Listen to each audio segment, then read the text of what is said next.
يا أيها الذين آمنوا كتب عليكم الصيام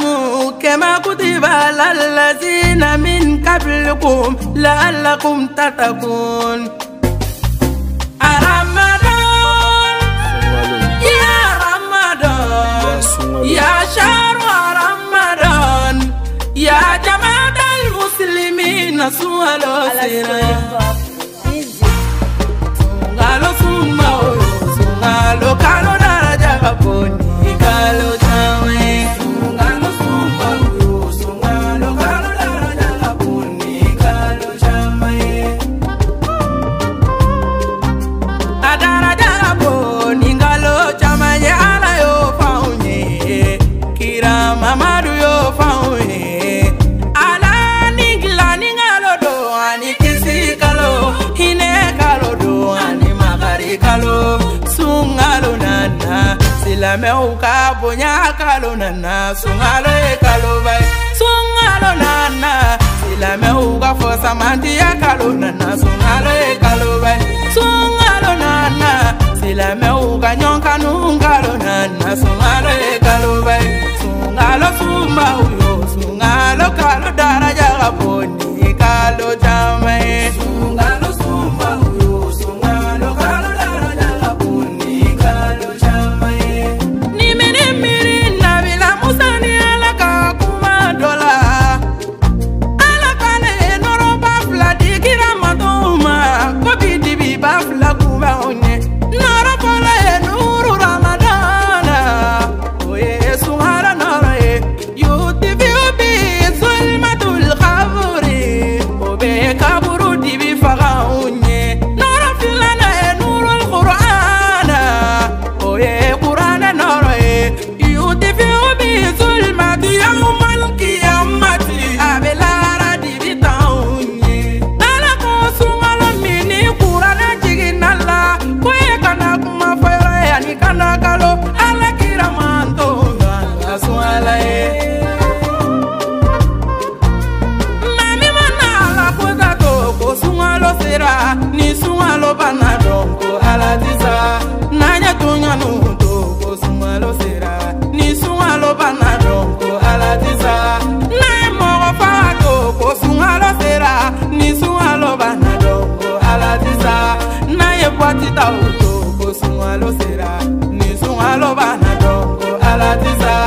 dobe sungalo kile bisaba su seli su kele na uba bedajito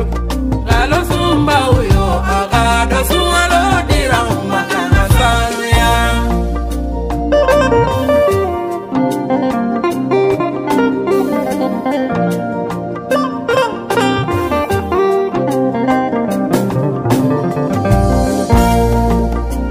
sungalo dabora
kalodo Ramadan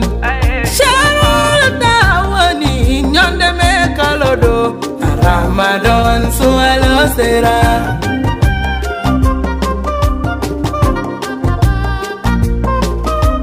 Me pole la se ne furu ke nyuma masigiri masake ne bede